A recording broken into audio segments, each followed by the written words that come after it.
However, in the United States, it happens so frequently that we're becoming numb to it. We expect it. We don't think there's anything we can do about it.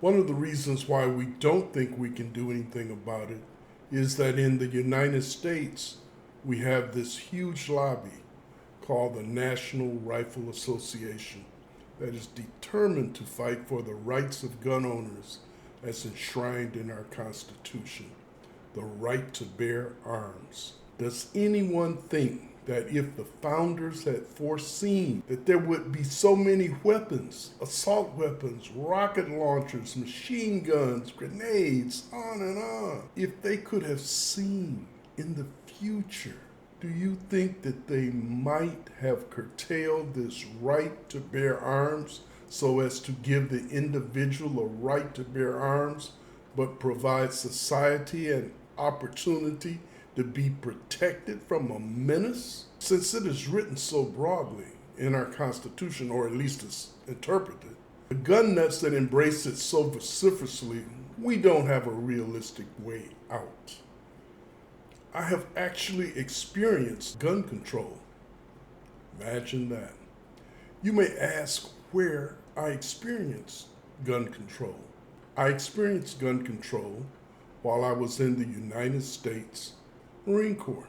I went to Vietnam 3 times as a combat Marine. Does anyone know that when you serve in the Marine Corps, that while you're on base, you only carry a weapon when you're authorized to carry a weapon?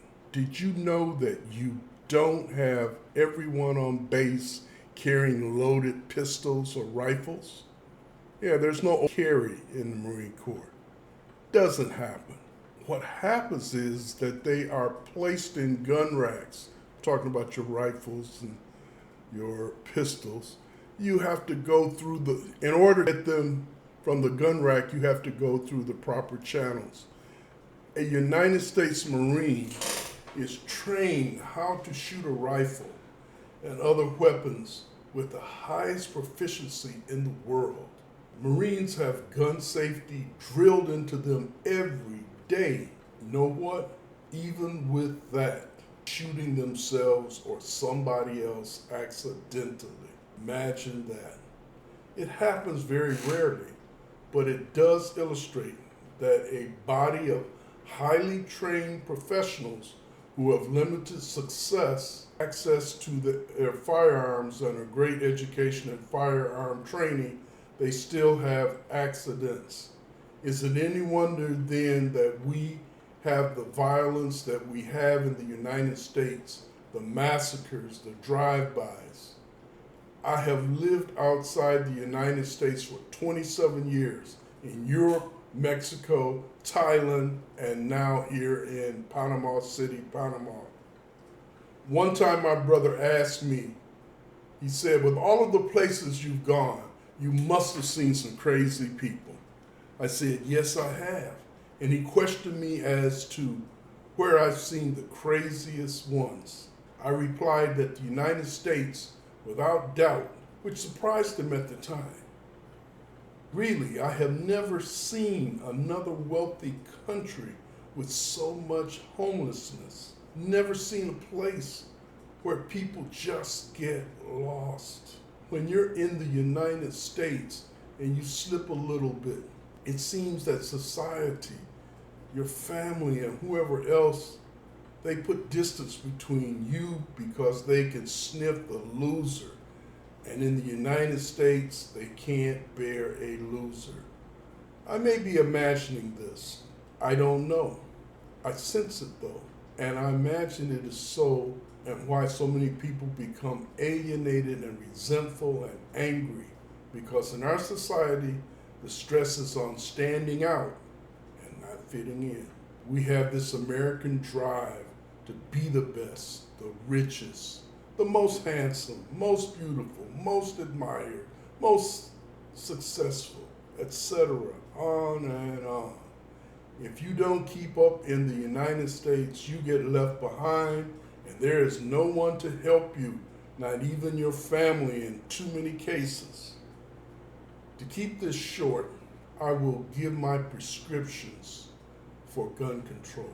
Just like in the Marine Corps, I would limit access to weapons of all sorts. At the very least, someone would have to take a rigorous test on gun safety and have to undergo a thorough psychological evaluation in order to exercise their Second Amendment rights. Yes, I can hear the NRA already, because of course this would do away with many of the gun nuts right off the bat. How many of these whack jobs could pass a rigorous psychological examination? Not many, I think. Second, what I would do is restrict the sale of ammo by imposing a punitive tax of $100 per bullet. Yes, I can hear the howls of rage coursing through the body politic. How dare you? That'll never fly. Yeah, I can hear it already. We should do this though. If it's not $100, maybe $50 a bullet. Whatever we do, we should make it so expensive that people would have to think twice about shooting someone. This is a minor thing that I'm proposing. Of course, I would make it so that no one individual could acquire more than 100 bullets at a time. And I'd find out a way to stop hoarding. As for organizations, if it was shown that they circumvented the rules and supplied ammo to nuts, there would be even more dire consequences for said organizations. As to the subject of hunting and the people that love hunting, got something for you. Here's my prescription. Let people hunt. Ban the use of guns from hunting. My idea is for people who say that hunting as a sport, to hunt with a spear or a longbow, I think, is a greater challenge. Gadgets that make it almost a rifle, and definitely not one of these new crossbows. No, none of that for hunting. We have hunters going out today who have scopes that can see a mile away, probably heat sensing mechanisms and other aids to kill an animal. What a sport. Where's the sport in that? Really? No, for me, the real sport would be to have a hunter out there with a spear going up against the wild boar or maybe a black bear, grizzly bear. Now that would be sport. Yeah. Ed Nugent, you right-wing nut. This should be right your alley. I would pay big money, and I think I can speak for others, to watch you and others like you get out there with a spear or machete against wild animals. So for all of the hunters who say hunting is a sport and they love practicing it, I'm saying let's reduce it down to the most basic and elemental, the most exciting method, instead of all of these high-powered rifles. Yes, I know a lot of people will not like this, but I do think that we would thin the herd of hunters, for sure.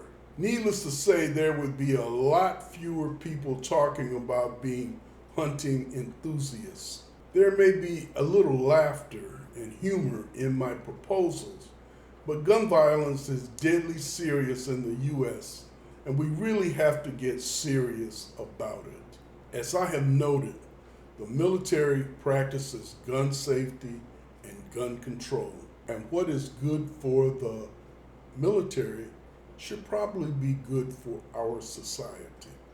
We tried everything else. Maybe this would work. And a final thing. In the Old West, there was gun control.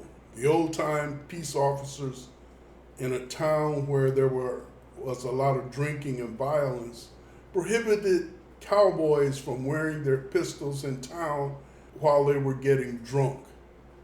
The old-time lawmen knew that they could not deal with a drunken group of people heavily armed, so they instituted gun control. It worked then, and it will work now. It's the American way. Trust me.